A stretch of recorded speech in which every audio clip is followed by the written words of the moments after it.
My friends are the loudest friends. I have a couple responses to the announcements. First, with men not frolicking and dancing. I guarantee if the Huskers would have won yesterday, y'all would have been doing something.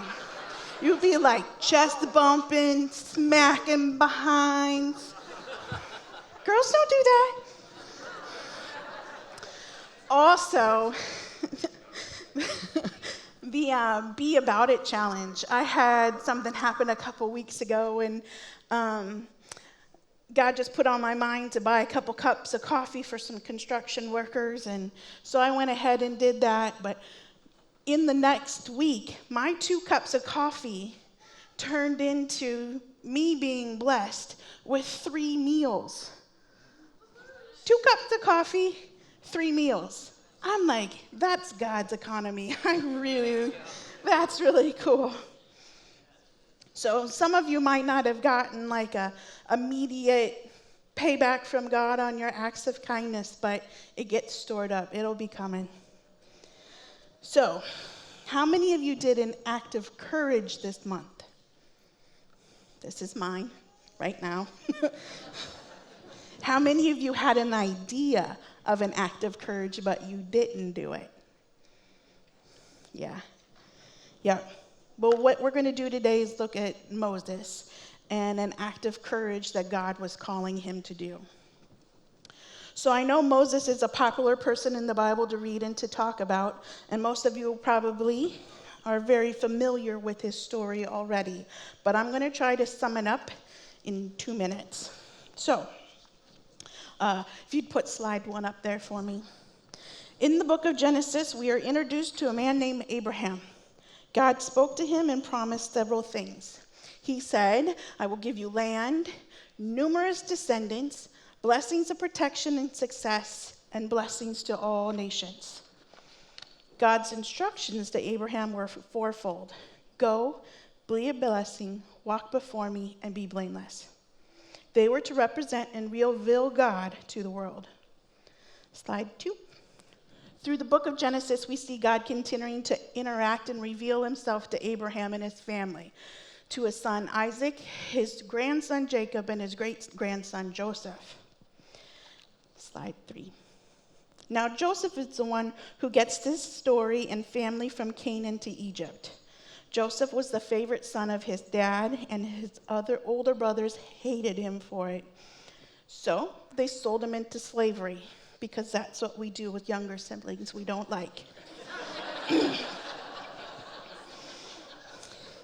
So he ended up in Egypt as a slave, spent time in prison, and then through God-ordained circumstances, he ends up second in command right under Pharaoh. There's a famine which brings his long-lost family back to Egypt for provisions, and they're eventually reunited, and they all end up moving to Egypt. So if we fast forward 400 years, the people of Israel have now become slaves in Egypt, and they have had it. Moses, who even though he is a descendant of Joseph, has been raised in Pharaoh's household and is a part of that family. As he gets older, he starts to feel the injustice of the Israelites being slaves, and one day takes matters into his own hands and kills an Egyptian who was beating an Israelite slave. This did not go well for him. The Israelites get mad at him. Pharaoh wants to kill him, and he runs off to the land of Midian. He settles there and gets married. This is where we pick up the story in Exodus chapter 3.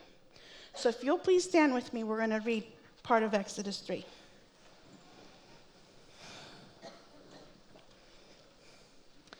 One day, Moses was tending the flock of his father-in-law Jethro, the priest of Midian.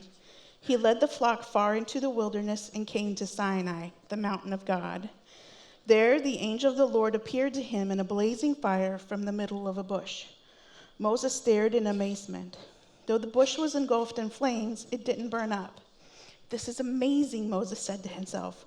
Why isn't that bush burning up? I must go see it. When the Lord saw Moses coming to take a closer look, God called him to him from the middle of the bush, Moses, Moses. Here I am, Moses replied. Do not come any closer, the Lord warned. Take off your sandals, for you're standing on holy ground. I'm the God of your father, the God of Abraham, the God of Isaac, and the God of Jacob. When Moses heard this, he covered his face because he was afraid to look at God. Then the Lord told him, I've certainly seen the oppression of my people in Egypt. I've heard their cries of distress because of their harsh slave drivers. Yes, I'm aware of their suffering. So I've come down to rescue them from the power of the Egyptians and lead them out of Egypt into their own fertile and spacious land. It is a land flowing with milk and honey, the land where the Canaanites, Hittites, Amorites, Perizzites, Hivites, and Jebusites now live. Look, the cry of the people of Israel has reached me, and I've seen how harshly the Egyptians abuse them. Now go, for I'm sending you to Pharaoh. You must lead my people out of Egypt. But Moses protested to God, Who am I to appear before Pharaoh? Who am I to lead the people of Israel out of Egypt? God answered, I will be with you, and this is your sign that I am the one who has sent you. When you have brought the people out of Egypt, you will worship God at this very moment. Let's pray. Lord, I thank you so much that you are with us in every moment. I thank you, like Pastor Jason said, that you're closer to us than we can even imagine. I thank you for your presence here this morning during worship and the sweet presence that we all felt. Ask that you be with me and give me the words and your heart for this family. In your name I pray. Amen. You can be seated. So has anyone had a conversation with a man standing in a burning bush lately? No? Nobody? That's odd. This is truly an extraordinary moment happening, and Moses gets distracted with the fact that the bush wasn't burning up. Have you ever been in service and can tell there's a really special moment happening, but you get distracted by the person sitting 6 rows ahead of you and 2 aisles over who's blowing bubbles with their gum? I have. Happened a couple weeks ago. When we're talking in preaching team about being distracted in service or being distracted in a sweet moment, Pastor Jason brought our attention to this video.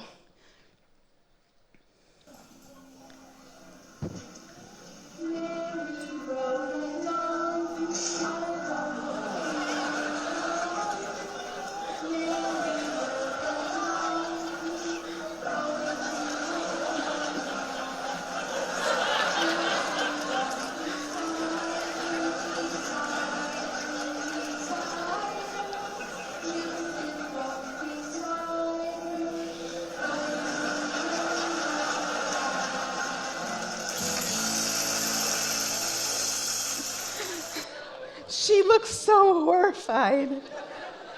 Her special moment was being distracted. We made a comment that it kind of looked like Pastor Mark and Joni's granddaughter, Hazel, a little bit. Anyway, God had to be like, Moses, focus, Moses. I need you to lead my people out of Egypt. I can only imagine Moses' internal dialogue at this moment. You want me to do what? Nope, that'll get me killed. It's too dangerous, and it's impossible. Moses' response was indeed to protest. And he protested, and he protested some more, and he protested some more. But God, in his goodness, listened to him and was gracious towards him. Even though Moses had serious doubts about what he was being asked to do, God listened and responded to each one. So Moses' first doubt, Moses begins his protesting with 2 questions. Who am I to appear before Pharaoh, and who am I to lead the people out of Egypt?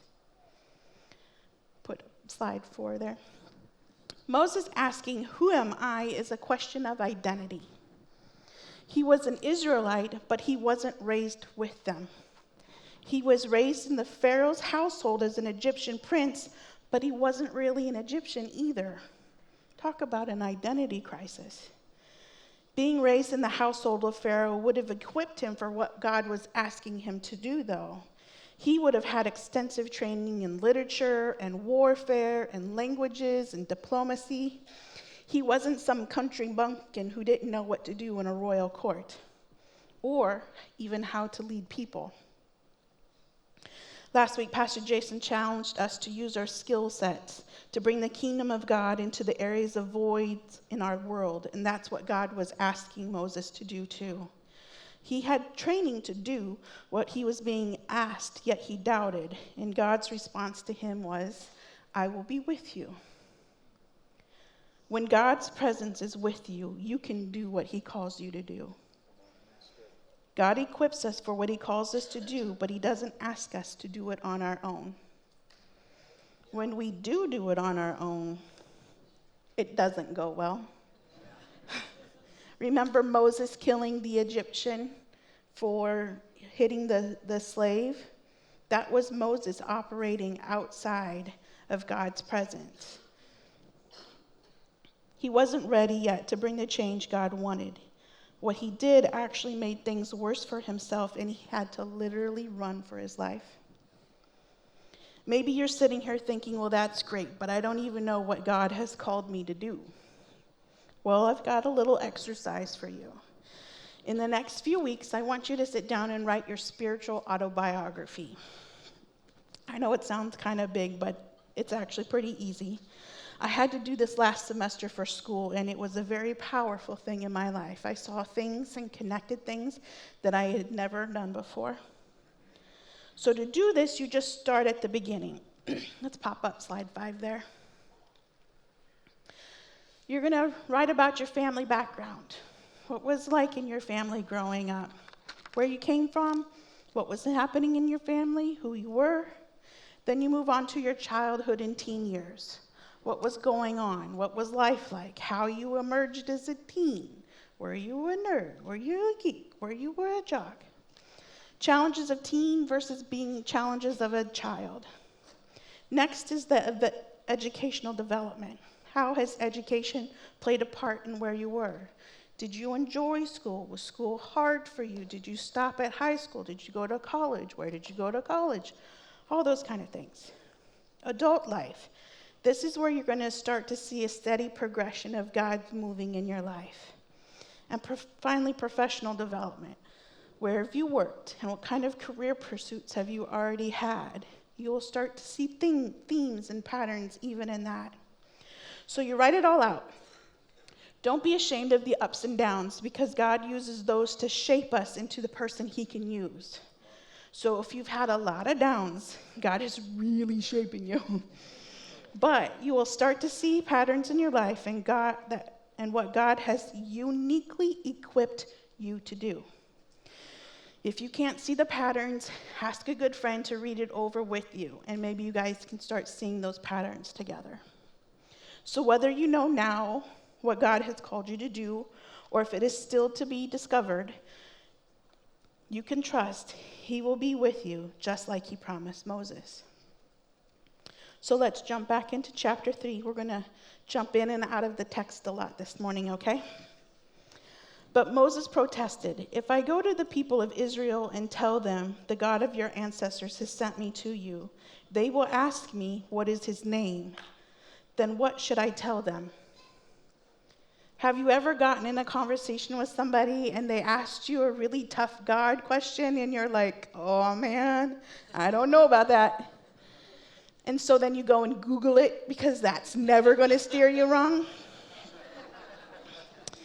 If you ever have those kind of questions, Pastor Drew loves answering them all, so you can just email him. All right. So Moses was doubting that he had the knowledge required to do the task ahead of him. So how is knowledge connected to God's name? You can put slide 6 up. There you go. In ancient Near East, the name of an individual was believed to be closely connected to the essence of the individual, their nature and their role. Moses is asking to know God's nature. Imagine Moses asking, "What does your name mean? What kind of God are you? Or even, which God are you? God's response to Moses was in verse 14. God replied to Moses, I am who I am. Say this to the people of Israel, I am sent me to you. God also said to Moses, say this to the people of Israel, Yahweh, the God of your ancestors, the God of Abraham, the God of Isaac, and the God of Jacob, has sent me to you. This is my eternal name, my name to remember for all generations. Now go and call together all the elders of Israel. Tell them, Yahweh, the God of your ancestors, the God of Abraham, Isaac, and Jacob, has appeared to me. He told me, I've been watching closely, and I see how the Egyptians are treating you. I've promised to rescue you from your oppression in Egypt. I will lead you to a land flowing with milk and honey, the land where the Canaanites, Hittites, Amorites, Perizzites, Hivites, and Jebusites now live. I am who I am, was his response. Heaven help me, but every time I hear I am who I am, I think of Popeye saying, I am what I am. I'm Popeye the Sailor Man. Doot, doot. Seriously, every time. But another way to say I am who I am could be translated as I will be what I will be. It's a strange way of wording it, but remember, this is describing his nature. I was sitting in my office thinking about these two phrases, and I had like this light bulb moment, and I was like, what if we smash the two translations together, and it says, I will be who I am. I will be who I am. He can't be anything else but what he is. What it means, though, is that he is self-sufficient, self-existent, all-encompassing, and without limitations. And in this context, he is the God that keeps his promises to his people and will help them fulfill their calling. Not just Moses' calling, but their calling as a nation. Remember in verse 16, it says, the God of your ancestors has appeared to you. God is reminding him that he is the covenant-keeping God of his ancestors. A covenant, simply put, was a legal transaction between two parties that would guarantee promises and obligations that are set between them. It usually sounds like, if you do this, I will do this. So if you remember that first slide where it says God's promises and then what the instructions were, that's covenant right there. God goes on to not only give him past and present understanding of who and what he's going to do, but God gives him a look at the future as well. He tells him the game plan. The elders were going to accept this message. They will all go before Pharaoh, and he will refuse to let them go. God will raise his hand against Pharaoh through miracles. Pharaoh will eventually let them go, and they will not leave empty-handed. So he tells them the plan, but he doesn't tell them the whole plan. He conveniently leaves out the being chased through the desert with no food or water and wandering for 40 years part. How many of you have felt like that before?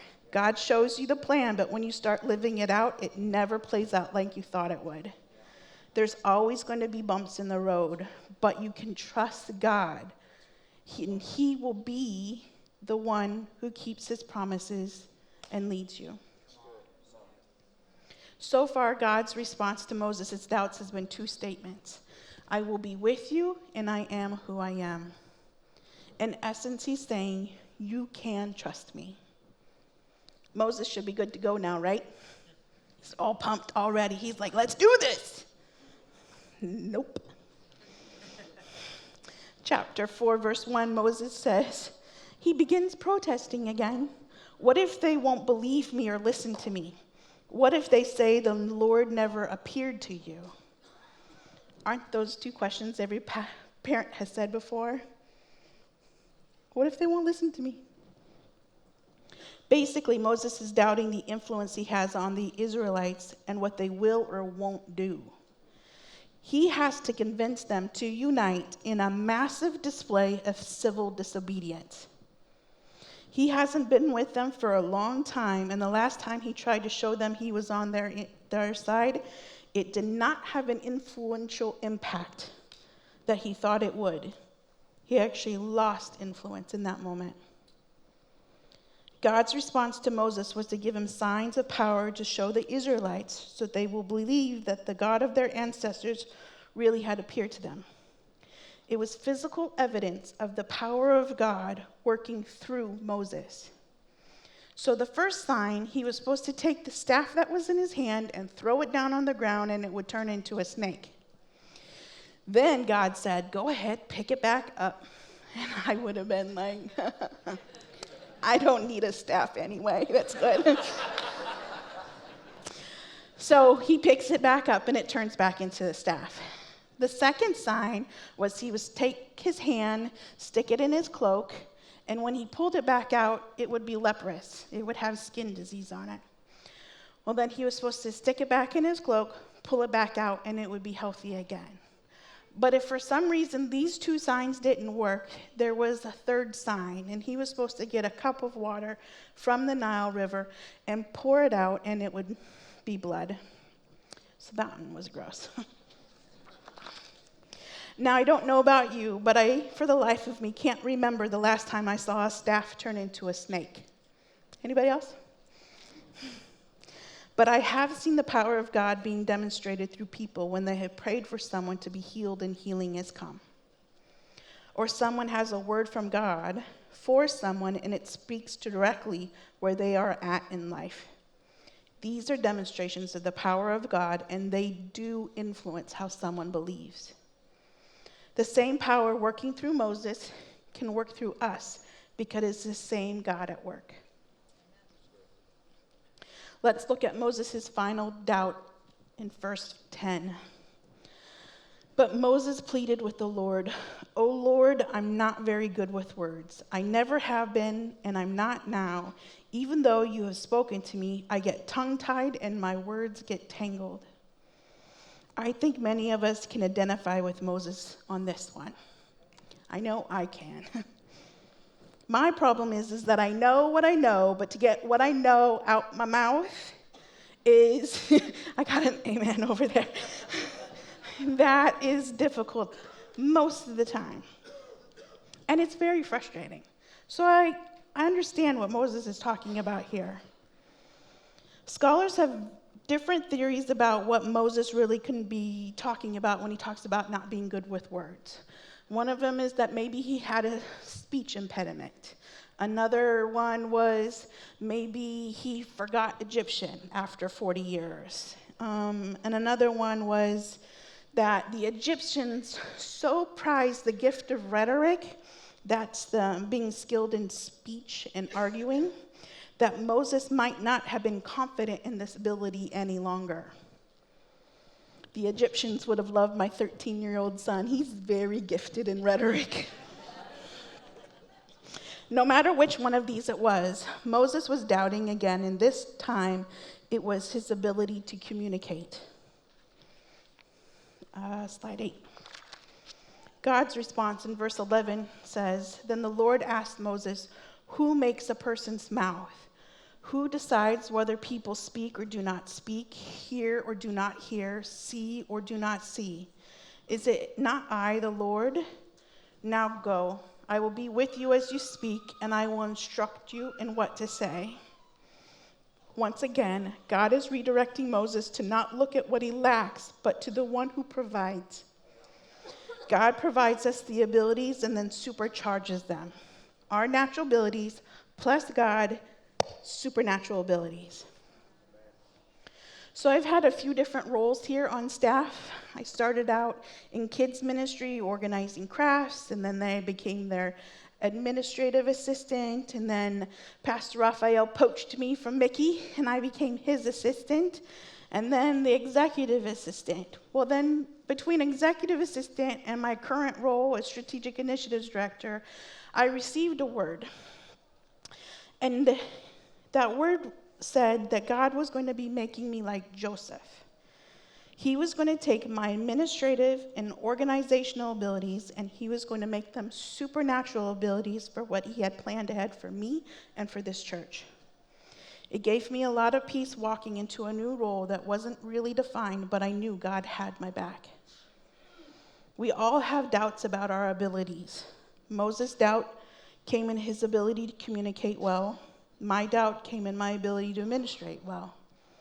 We all doubt some ability that we have. Moses' final rebuttal. He says, please, Lord, just send anyone else. This was Moses' Hail Mary pass. Do you all know what a Hail Mary pass is? It's a long forward pass done in desperate times. And it usually doesn't succeed, and it didn't succeed in this part either. But we can see a lot about God's character in his final response to Moses. Then the Lord became angry with Moses. All right, he said, what about your brother Aaron the Levite? I know he speaks well, and look, he is on his way to meet you now. He will be delighted to see you. Talk to him and put the words in his mouth. I will be with both of you as you speak, and I will instruct you both in what to do. Aaron will be your spokesman to the people. He will be your mouthpiece, and you will stand in the place of God for him, telling him what to say. And take your shepherd's staff with you and use it to perform the miraculous signs I have shown you. The Lord became angry with Moses. Yes, God is loving and kind and compassionate. But in this moment, he became angry with Moses. He would not let Moses evade the responsibility, but in his loving kindness, patience, and mercy, allows Aaron to come alongside Moses and be what Moses feels he cannot be. If you keep reading as the story develops, Aaron's role as Moses' mouthpiece fades away as Moses grows into the calling he received. If you'll please stand with me. And put that last slide up again. With each doubt, Moses was making the mistake of looking at himself to be able to accomplish what he was being asked to do, instead of looking to God who made him and would empower him and be with him to do it. Which of these doubts do you currently have? Do you doubt your identity and who God has called you to be and created you to be? Are you doubting your knowledge of who God is? Do you doubt your influence on someone's belief? Do you doubt your ability to do something? It's okay to have doubts because God is greater than those doubts. And he says to you today, just like he did to Moses, I am with you. I am who I am. The only way to overcome these doubts is by changing your perspective. You have to shift the focus off of yourself and off of your doubts and onto the Creator. If you're struggling with any of these doubts, bring them to the altar. Find a piece of paper in front of you or something. Write out what your doubts are and come. Bring them here. Jesus said, cast your cares upon me. Take time to shift that focus this morning off of those doubts so that the next time God has an act of courage for you to do, you'll be prepared to join him in that. So if you want to come and lay your doubts down here, why don't you do that while we sing this song?